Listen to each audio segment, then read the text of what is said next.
아들 공부를 시켰어요. 아들은 이런 어머니의 수고에 보답하고자 열심히 공부를 했고 대학 졸업식에서 영예의 금메달의 영광을 안게 되어졌습니다.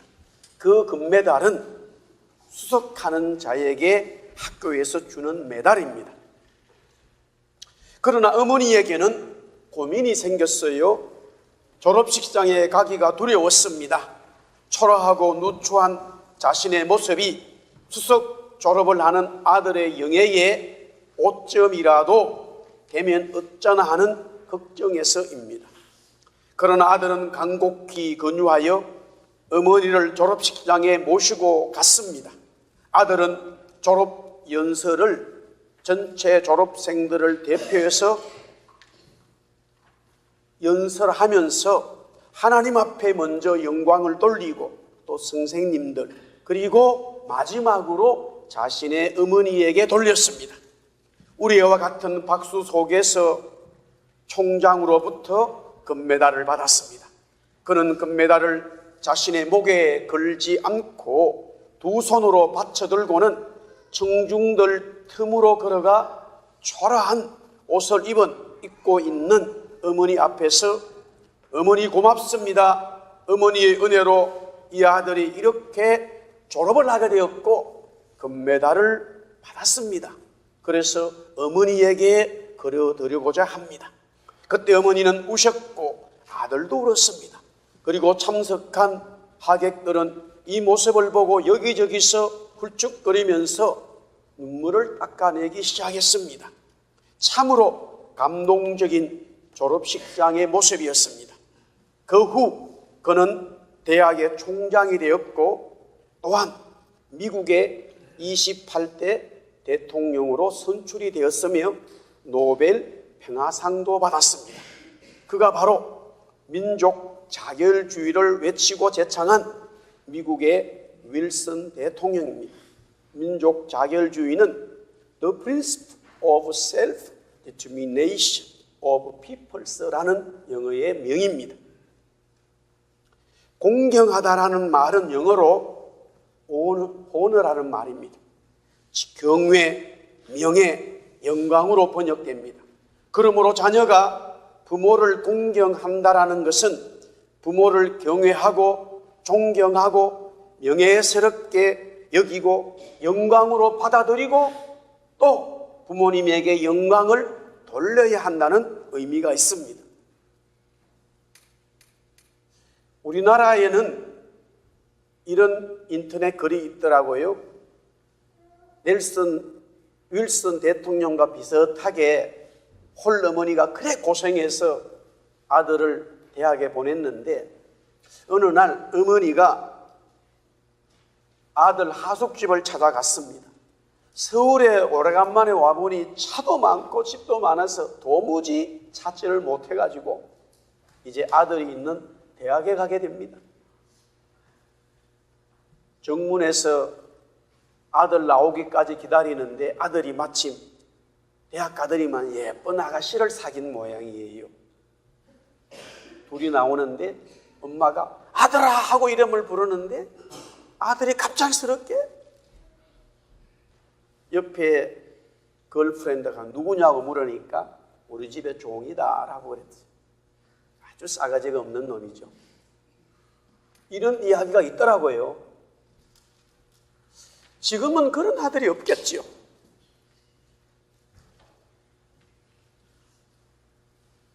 부모님을 공경한다는 것은 부모님에게 영광을 돌리고 부모님의 헌신을 영광스럽게 받아들인다는 뜻입니다. 그런데 히브리의 원어도 그런가? 카바드라고 하는 말인데요. 이 공경이라는 말이 카바드인데 영광이라는 뜻을 가지고 있어요. 하나님 자신이 영광의 존재이시고 또한 하나님의 백성들이 하나님께 영광을 돌려야 한다는 의미로 사용이 됩니다. 그렇다면 부모를 공경하라는 카바드는 부모님을 자녀들이 영광스럽게 여기고 또한 부모님에게 자녀들이 영광을 드려야 한다는 성경적인 의미가 있습니다. 또한 두 번째 카바드는 무게가 있다라는 의미를 가지고 있어요. 경외, 존경, 명예라는 말로 영어가 번역한 이유가 이 원어가 무게가 있다라는 의미를 해석한 것입니다.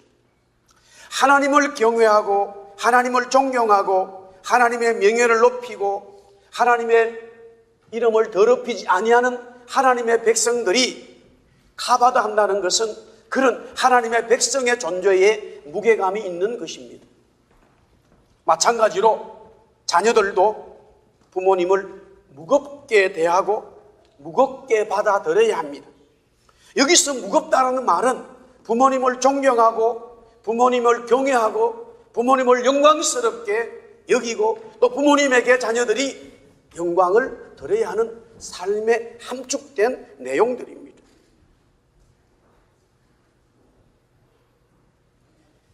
믿음의 조상인 아브라함은 아이를 얻을 수 없는 나이인 100세에 아들 이삭을 얻었습니다. 하나님의 전적인 은혜와 역사였습니다.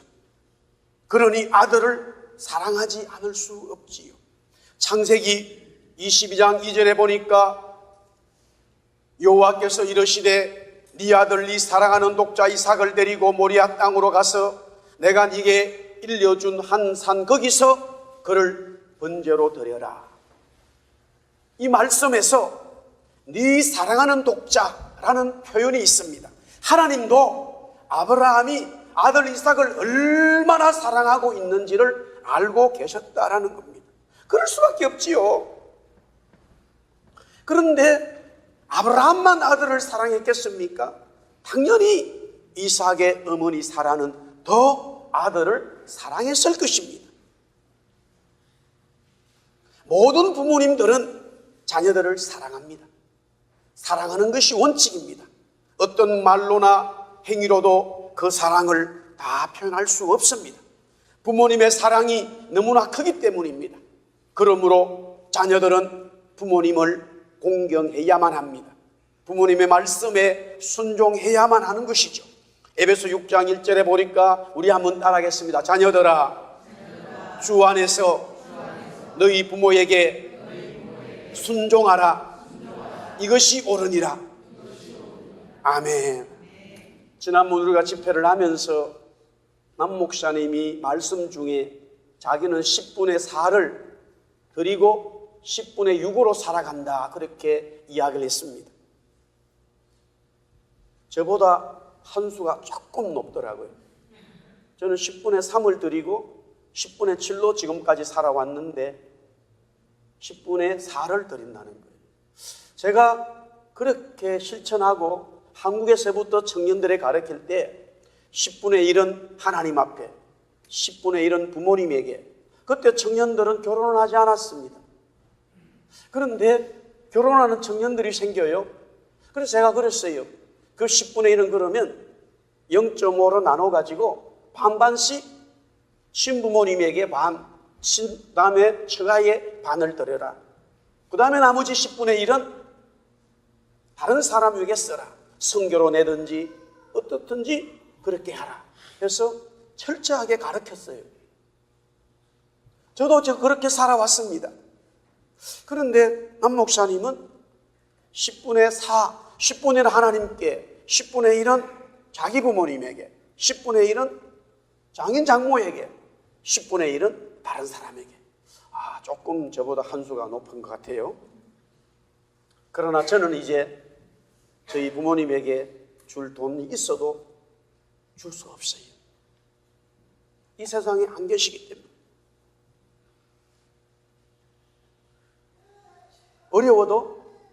어려워도 지켰어요. 그것이 하나님에게 복받는 길이었어요. 우리 성도님들도 좀 실천하면 좋겠습니다. 아멘이 별로 안 하네. 돈이 아깝죠.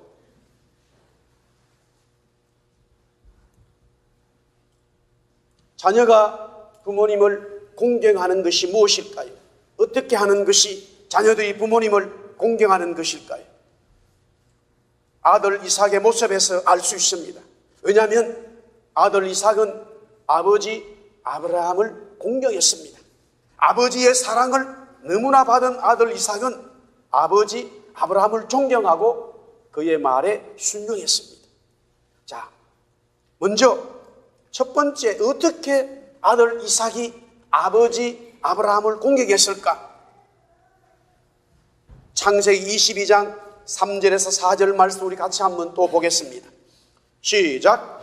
아브라함이 아침에 일찍 일어나 나귀의 안장을 지우고 두 종과 그의 아들 이삭을 데리고 번제에 쓸 나무를 쪼개 가지고 떠나 하나님이 자기에게 일러주신 곳으로 가더니 제3일에 아브라함이 눈을 들어 그곳을 멀리 바라본지라.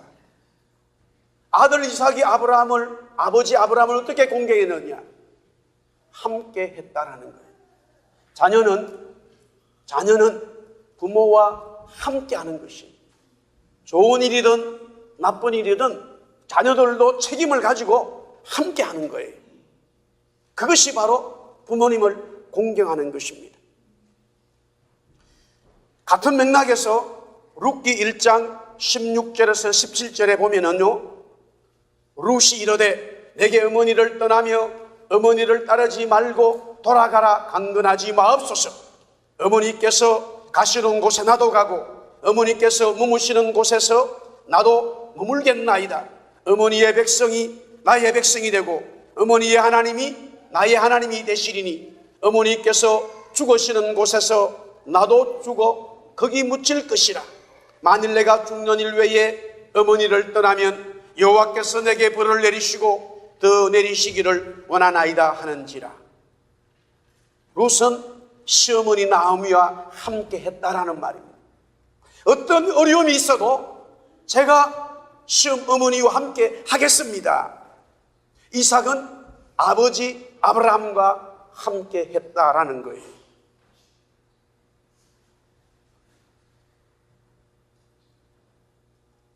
룻의 동서인 오르바는 시어머니와 함께 하지 않았습니다. 그가 함께 하지 않았다고 해서 벌을 받을 일은 아닙니다. 시어머니 나오미가 두 며느리를 붙들어 놓고 나와 함께 하면 안 된다라고 강건했습니다. 고향이 다르고 말이 다르고 민족이 다른 곳에 가서 살아야 하기 때문에 너희들은 너희 고향에서 남아라. 나는 내 고향으로 갈 것이다 라고 나오미가 말하고 있는데 룻은 함께 하겠다라고 말했습니다. 부모님을 공경하는 것은 함께 하는 것입니다. 두 번째, 부모님을 공경하는 것은 돕는 것입니다. 우리 한번 따라합시다. 부모님을 공경하는 것은 돕는 것이다. 창세기 22장 5절에서 8절에 보니까 이에 아브라함이 종들에게 이르되 너희는 나귀와 함께 여기서 기다리라. 내가 아이와 함께 저기 가서 예배하고 우리가 너희에게로 돌아오리라. 아브라함이 이에 번제나무를 가져다가 그의 아들 이삭에게 지우고 자기는 불과 칼을 손에 들고 두 사람이 동행하더니 이삭이 그 아버지 아브라함에게 말하여 이르되 내 아버지 하니 그가 이르되 내 아들아 내가 여기 있노라. 이삭이 이르되 불과 나무는 있거니와 번제할 어린 양은 어디 있습니까? 아브라함이 이르되 내 아들아 번제할 어린 양은 하나님이 자기를 위하여 친히 준비하리라. 이렇게 나와 있어요. 아들 이삭은 아버지가 준 나무들을 자기의 등에 짊어졌습니다. 그리고 묻습니다. 번제할 어린 양은 어디 있냐고. 아버지 대답하기를 하나님이 친히 준비하신다라고 했어요. 물론 아버지 아브라함의 말대로 하나님이 양을 준비시켜 주셨죠. 그러나 원래 제물은 양이 아니라 아들 이삭이었습니다. 아들 이삭은 정말로 자기가 번제의 제물로 드려져야 하는 것을 몰랐을까? 1차적으로 몰랐을 것으로 봅니다. 그러나 한편으로는 어느 정도 알았을 것으로 추측을 해봅니다. 왜냐하면 창세기 22장 오늘 본문에 9절에서 10절에 보니까 하나님이 그에게 일러주신 곳에 이르렀고 아브라함이 제단을 쌓아서 나무를 버려놓고 아들 이삭을 결박하여 제단 나무 위에 올려놓았다라고 말하고 있습니다. 전혀 몰랐다면은 아버지 이게 무슨 일입니까? 라고 반항할 수도 있는데 알았기 때문에 그는 순수히 아버지 일을 도왔다라는 것입니다. 자기가 죽어야 함에도 불구하고 아버지가 하고 있는 그 일을 끝까지 아들은 도왔다라는 거예요. 그것이 바로 오늘 창세기 22장에 말하는 부모를 섬기고 공경하는 모습이라 이거예요. 룻기 2장 11절에 보니까 보아스가 그에게 대답하여 이르되 네 남편이 죽어누로 네가 시어머니에게 행한 모든 것을 네 부모와 고국을 떠나 전에 알지 못하던 백성에게로 온 일을 내가 다 안다라고 말합니다. 또한 룻기 2장 18절에 보니까 그것을 가지고 성읍에 들어가서 시어머니에게 죽은 것을 보이고 그가 배불리 먹고 남은 것을 또 시어머니에게 드렸다라고 말합니다. 무슨 말입니까? 시어머니 고향인 베들레헴에 와서 고생하고 있었던 룻이지만 시어머니를 적극적으로 도와달았다는 거예요. 그가 무슨 말을 하든지 그는 도왔다라는 거예요. 세 번째, 오늘 성경은 계속해서 말합니다. 부모님을 공경하는 게 뭔가? 자기의 목숨을 주었다라는 거예요. 우리 한번 따라합시다. 자기의 목숨을 아버지를 위하여 주었다. 네. 창세기 22장 9절에 10절의 말씀을 읽었습니다만 아들 이삭을 아버지 아브라함이 번제로 드리기 위하여 아들을 묶었습니다. 결박했습니다. 나무 위에 올려놓았습니다. 그러나 아들은 거부하지 않았습니다. 자신이 아버지에게 내어주는 것을 뻔히 보면서도 그는 아버지에게 자신의 몸을 내어주었습니다.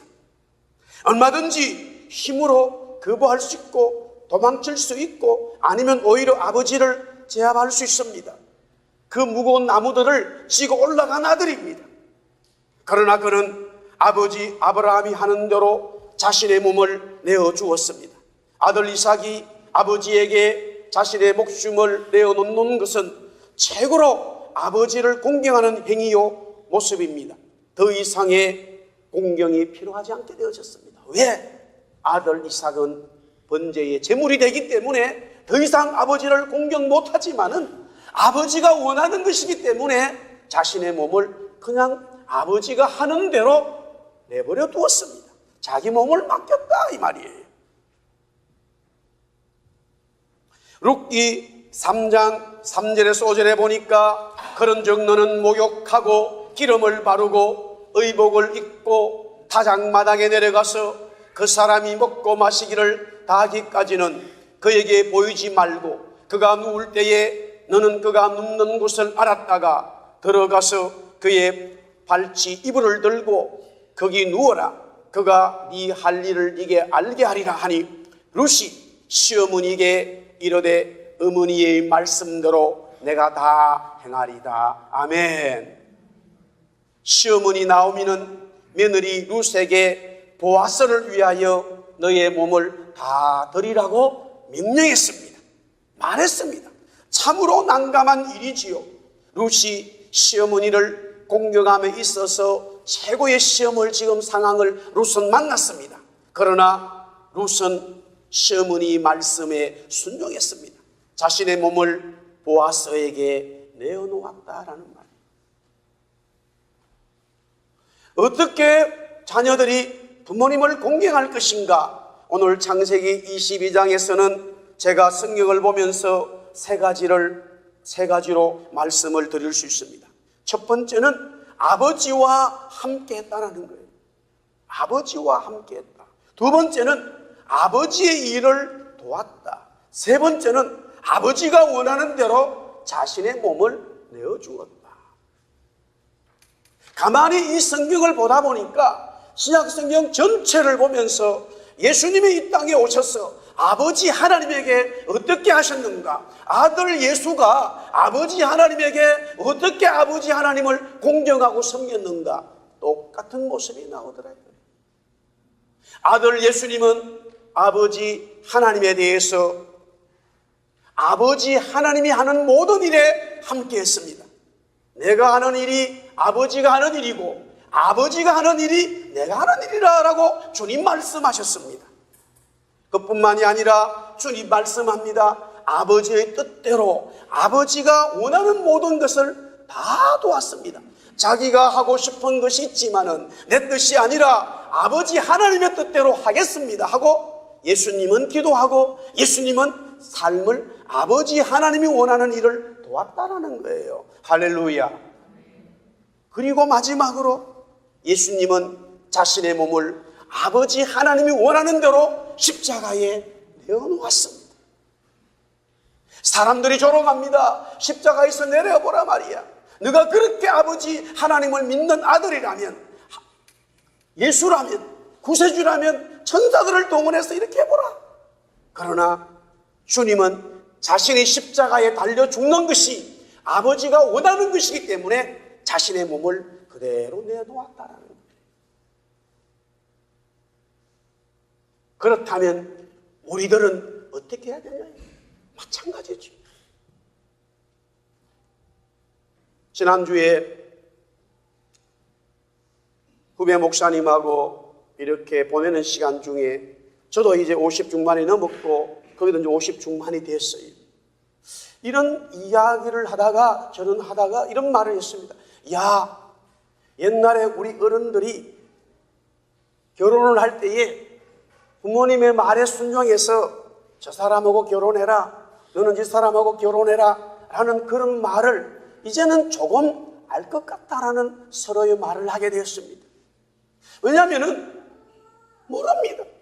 남자는 여자를 모르고 여자는 남자를 몰라요. 결혼해서 살면 그 사람의 성격이 어떤지 서로 모릅니다. 어떻게 알 수 있냐 이거예요. 그래도 어른들이 보았을 때에 100%는 아니지만 많은 인생을 살았기 때문에 저 정도면 괜찮겠구나. 그렇게 해서 결혼을 이끌어주는데 그렇게 하더라도 또 실패하는 경우들이 있어요. 얼마든지 있음을 봅니다. 그러나 분명한 것은 저도 이제 50 중반에 넘어가고 목회를 하면서 많은 사람들을 대하다 보니까 저 정도는 이해될 만한 사람들의 성격이나 모습을 발견하게 되는 것이죠.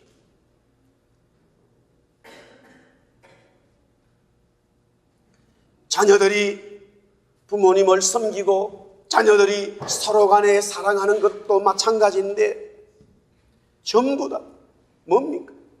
함께 하지 않으려고 합니다. 심지어 결혼해서 부부가 됐음에도 불구하고 함께 하지 않으려고 합니다. 내가 하고 싶은 일을 하려고 합니다. 또한 뭡니까? 서로 도와야 되는데 돕는다고 말은 하는데 실제로 보면 돕는 것을 망치고 있습니다. 그러니 어떻게 내 목숨을 남편을 위해서, 내 목숨을 아내를 위해서, 내 목숨을 부모님을 위해서 드릴 수가 있겠습니까? 그러나 만약 오늘 이 말씀을 통해서 정말로 내가 그리스도께서 우리를 위하여 그렇게 살으신 것처럼 우리가 부모님에 대해서 모든 일을 함께하고 부모님의 모든 삶을 도와드리고 평안하도록 이끌어주고 내 몸을 부모님을 위해서 내 삶을 완전히 들을 수만 있다면 성경은 말하기를 그렇게 살아가는 하나님의 사람들에게 하나님은 복을 주신다는 거예요. 다시 말씀드릴까요? 하나님 뭘 주신다고요? 근데 아멘들 안 하셔요. 복 받기 싫은 모이지.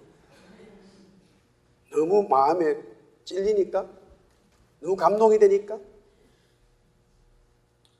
저는 제가 지금 이렇게 말하는 것은 어머님이 계실 때는 그런 말 못했어요. 이제는 하고 싶어도 못하니까 부모님 있는 분들 잘하세요.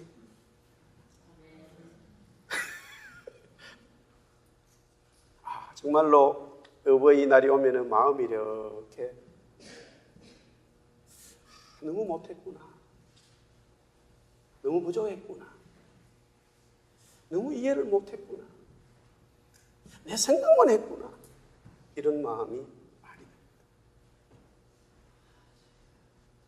오늘 이 사건 아버지의 아버지를 섬기고 공경하는 삶의 모습을 가지고 있습니다.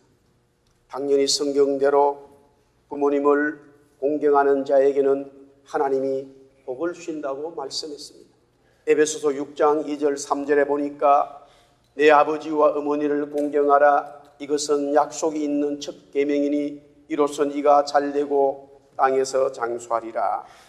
이 말씀을 바울 사도가 에베소 교회에 했는데 신명기 5장 16절에 보니까 우리 한번 같이 읽겠습니다. 다 같이 시작. 너는 내 하나님 여호와께서 명령한 대로 내 부모를 공경하라. 그리하면 내 하나님 여호와가 내게 준 땅에서 내 생명을 길고 복을 누리라. 이 말씀을 바울 사도가 인용을 한 것입니다. 하나님은 하나님의 백성들에게 십계명을 주시면서 먼저 하나님을 공경해야 한다고 했습니다. 그리고 이어서 부모를 공경해야 하는 말씀을 하셨는데 그렇게 하면 하나님으로부터 복을 받는다고 말씀하고 있습니다. 아들 이삭이 아브라함을 공경함으로 복을 받았습니다. 며느리 룻이 시어머니 나오미를 공경함으로 복을 받았습니다. 어떤 복을 받았습니까? 먼저 오늘 세 가지의 내용이 나오는데 첫 번째는 살았다라는 겁니다. 생명의 역사를 경험했습니다. 생명의 역사를 경험했습니다. 성경은 하나에서부터 끝까지 창세기부터 계시록까지 계속 주시하고 있는 말씀은 생명입니다. 우리가 영원히 살지 못하면, 주님으로부터 구원받지 못하면 우리의 헌신과 삶은 다 끝인 것입니다. 우리가 이 시간에도 나와서 예배하고 하나님 앞에 예물을 드리고 찬송하고 하나님 앞에 경배하는 것은 영원한 생명의 역사를 우리는 받았기 때문입니다. 창세기 22장 11절 13절에 보니까 여호와의 사자가 하늘에서부터 그를 불러 이르시되 아브라함아 아브라함아 하시는지라. 아브라함이 이르되 내가 여기 있나이다 하며 사자가 이르시되 그 아이에게 내 손을 대지 말라. 그에게 아무 일도 하지 말라. 네가 네 아들 네 독자까지도 내게 아끼지 아니하였으니 내가 이제야 네가 하나님을 경외하는 줄을 아노라. 아브라함이 눈을 들어 살펴본 적 한 수양이 뒤에 있는데 뿔이 숯불에 걸려 있는지라. 아브라함이 가서 그 수양을 가져다가 아들을 대신하여 번제로 드렸더라. 아들 이삭은 살았습니다. 자신을 대신하여 양이 제물이 되었습니다. 하나님은 이삭을 번제물로 원했던 것이 아니라 아버지 아브라함이 얼마나 하나님을 경외하는 것을 단지 시험하기 위함이었습니다. 그래 했기에 하나님은 양을 친히 준비하여 주셨습니다. 그러므로 이삭은 살아나는 복을 받았습니다.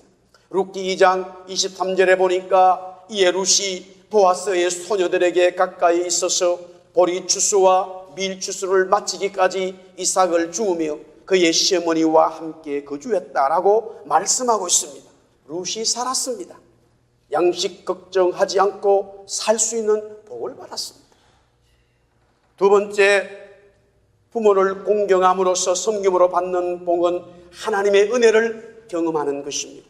창세기 22장 13절 14절에 보니까 하나님께서 아브라함 통해서 아들 대신에 양을 드리는 여호와 이레의 은혜를 주셨습니다.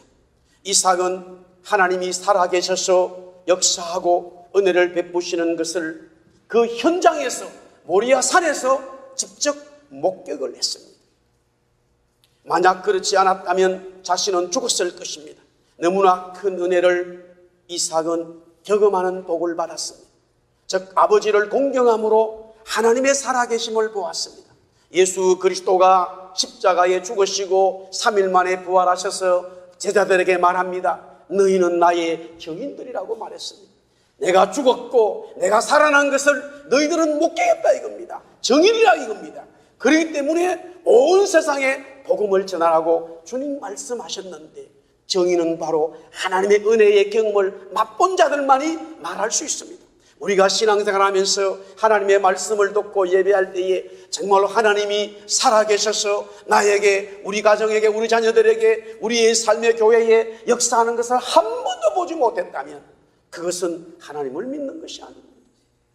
정말로 하나님의 말씀을 믿고 하나님을 믿는다면 하나님은 반드시 믿는 자에게 하나님이 살아계시는 그 역사를 경험하도록 여러분의 삶에 은혜 주시는 하나님인 줄 믿습니다. 예, 성경을 보십시오. 하나님은 반드시 살아계셔서 하나님을 믿는 자들에게 은혜를 주신 분입니다. 특별히 오늘 이 아들 이삭은 아버지 공경함으로써 하나님이 살아계시는 것을 보게 되었습니다. 하나님이 역사하시는 것을 보았습니다.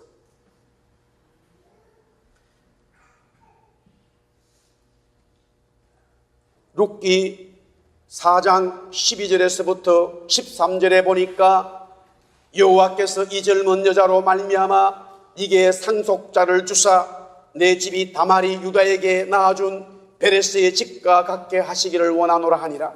이에 보아스가 룻을 맞이하여 아내로 삼고 그에게 들어갔더니 여호와께서 그에게 임신하게 하심으로 그가 아들을 낳았다. 구약의 성경에 하나님께서 임신하게 했다, 그 여자가 아들을 가지게 되었다라고 하는 것을 은총이라는 말이었습니다. 은혜라는 말입니다. 즉 룻은 나오미를 섬김으로 인하여 하나님의 은혜를 직접 경험하는 그런 삶을 살게 되었다라는 거예요. 마지막 세 번째는 복의 근원이 되었습니다. 우리 한번 따라하겠습니다. 복의 근원이 되었다. 창세기 22장 17절에서 18절에 보니까 내가 네게 큰 복을 주고 네 씨가 크게 번성하여 하늘의 별과 같고 바닷가의 모래와 같게 하리니 네 씨가 그 대적의 성문을 차지하리라. 또 네 씨로 말미암아 천하 만민이 복을 받으리니 이는 네가 나의 말을 준행하였음이라 라고 기록되어져 있습니다. 먼저 후손들이 하늘의 별과 같이 바닷가의 모래처럼 번성한다고 했는데 이삭으로 말미암는다는 것이에요. 이삭은 후손들이 생육하고 번성하는 복의 그는 믿음의 조상이 되었습니다. 그리고 마귀가 점령한 성문을 이삭의 후손이 차지한다고 했는데 예수 그리스도가 마귀를 멸하는 것을 말씀한 것인데 그 시작이 오늘 아브라함과 또 그의 아들 이삭을 통하여 시작된다라고 하나님은 말씀하셨습니다. 그뿐만이 아니라 천하 만민이 복을 받는 복의 근원이 되었는데 바로 예수 그리스도를 통하여 온 세상 사람들이 구원받는 하나님의 메시지지요. 그것이 아브라함에 이어서 순종한 이삭을 통해서 복의 근원의 역사가 천하 만민이 복을 받는 구원의 역사가 일어났다 이거예요. 사랑하는 성도 여러분, 세상의 모든 종교나 세상의 모든 윤리나 세상의 가치에서도 당연히 자녀들이 부모를 공경해야 된다고 가르쳐주고 있습니다만 성경이 가르쳐주는 것은 더 다른 내용이에요. 성경이 정말로 내 부모를 공경하라고 말씀하신 것은 하나님을 공경하는 자들은 반드시 부모를 공경해야 되는데 세상의 사람들 정치나 경제나 모든 삶의 문화에서 법에서도 똑같이 종교에서도 말하지만 하나님의 성경은 복음의 역사, 하늘의 역사, 하나님 나라의 역사에 복의 근원으로 삼아주겠다라는 거예요. 믿으시면 아멘.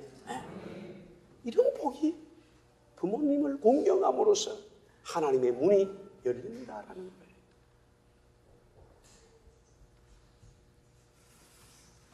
이 말씀을 준비하면서 많이 마음에 찔렸습니다마는 저는 이제 개인적으로 육신의 부모님들은 다 계시지 않지만 목회하면서 우리 어른들을 더 섬겨야 되겠다, 우리 성도들을 더 사랑해야 되겠다, 이런 마음으로 적용을 하고요.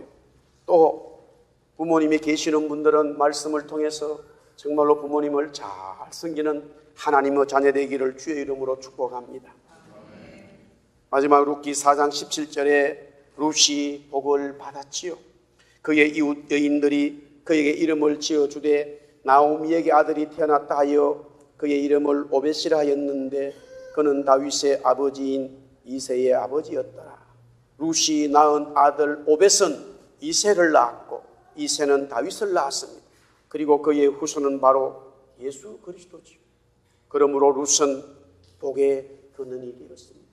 이방 여자, 모압 여자, 과부였던 룻이 예수 그리스도의 복보에 들어오게 되고 이스라엘을 가장 번성하게 하고 하나님 마음에 합한 다윗 왕의 할머니가 되었다.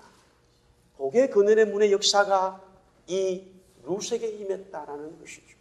사랑하는 성도 여러분, 2019년 우리 어버이 주일 또 부모님을 공경해야 된다는 이 말씀에 근거하여 정말로 부모님을 잘 섬기고 또한 성도들을 사랑하고 하나님 주신 말씀대로 살아서 저와 여러분이 다 하나님의 복의 근원 되기를 예수 그리스도 이름으로 축원합니다.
아버지 하나님의 말씀대로 순종한 예수 그리스도의 은혜와 하나님 아버지의 사랑과 성령님의 감화감동 역사하심이 아들 이삭이 아버지 아브라함의 순종하고 공경함으로 큰 하나님의 복을 받았던 것처럼 룻이 시어머니를 공경함으로 하나님의 천하 만민이 복을 얻는 귀한 은혜를 입었던 것처럼 하나님 꼭 2019년 어버이주를 맞이하 예배하는 모든 주의 자녀들이 부모님을 잘 섬기고 하나님을 잘 공경함으로써 큰 복 받고 하나님의 귀한 역사 되기를 간절히 예수 그리스도 이름으로 축원하옵나이다.